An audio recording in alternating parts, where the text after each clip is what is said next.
conteur me convient très bien, c'est comme ça que je me définis maintenant. Alors au début, quand j'ai commencé à raconter, j'avais aucune idée sur la manière de me définir. Passeur d'histoire, ben oui, par la force des choses, parce que si on raconte, c'est pour que des gens nous entendent et que, ben, voilà, que les histoires restent dans leur tête et vivent leur vie, quoi. Je suis à la fois conteur de tradition orale, mais aussi conteur urbain, parce que je vis en milieu urbain depuis des années.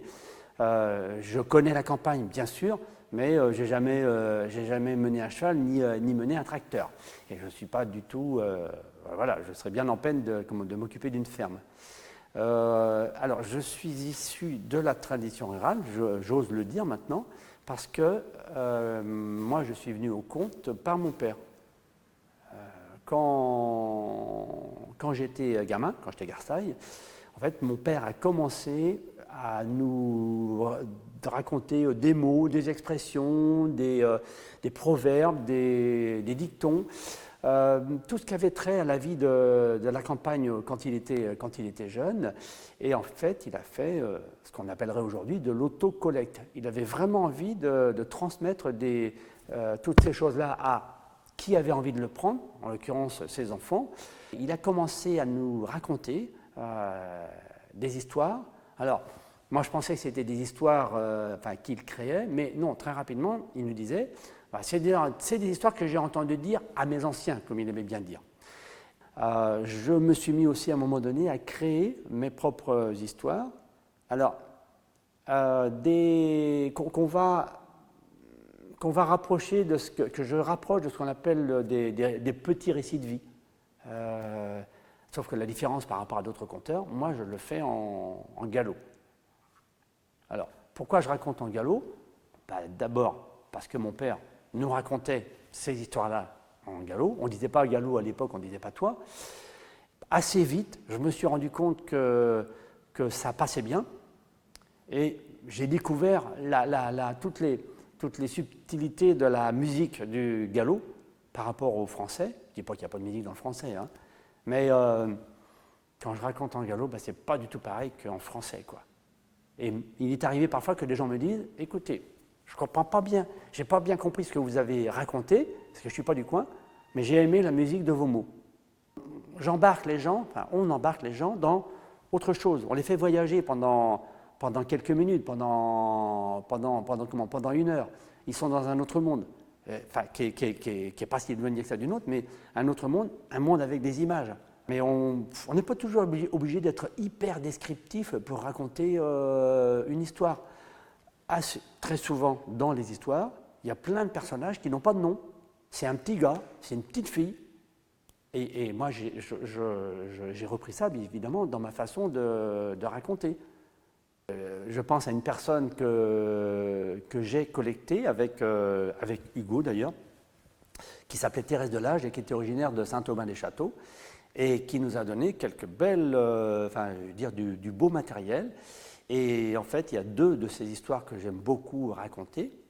C'est sa version de la Belle et la Bête, qui lui avait été racontée par sa grand-mère maternelle ou paternelle, et aussi L'Oiseau bleu. Petit personnage, c'est récurrent dans le conte, hein, un animal de couleur bleue qui a des pouvoirs pour aider quelqu'un qui est dans la difficulté. Et en fait, La Belle et la Bête, j'ai mis presque 15 ans à m'en emparer. C'est-à-dire, en fait, je n'osais pas ça tournicotait, ça traînait par là. Et donc, voilà, j'ai construit ma version, parce que telle qu'elle était racontée par Thérèse, évidemment, je ne pouvais pas la raconter telle qu'elle, parce qu'il manquait plein de choses, quoi. Donc, il a fallu que je mette ma sauce, quoi. Et ça marche.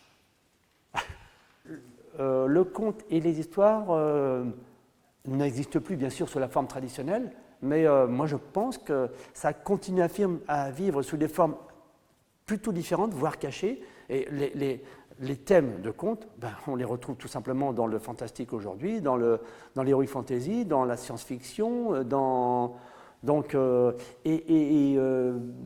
lorsque des personnes se racontent des histoires, même quand c'est des tranches de vie, des choses qui circulent sur Internet, non, c'est pas mort pour moi, évidemment. Vivre aujourd'hui de son art de conteur, ça, c'est difficile. Hein, je veux dire, des conteurs millionnaires, j'en connais pas, moi. Et le conte souffre encore, malheureusement, d'une image un peu négative et de l'image, d'une image fausse, c'est-à-dire le conte, c'est pour les enfants. C'est totalement faux.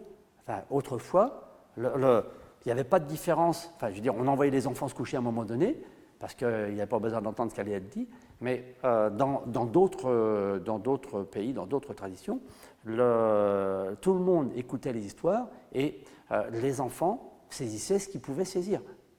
Et donc, cette séparation est apparue, mais là on part sur autre chose, à partir du XVIIe, XVIIIe siècle, avec les collectes de Grimm, donc, où on a commencé à parler de contes pour enfants.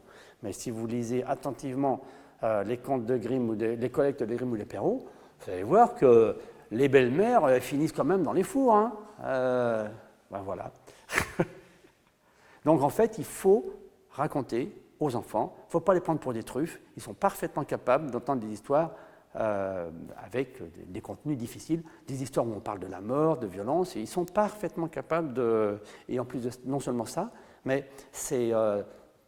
on rejoint l'origine du conte. Hein, raconter aux enfants, c'est aussi pédagogique, c'est aussi formateur, ça les aide à grandir, ça les aide à apprendre à maîtriser leur peur.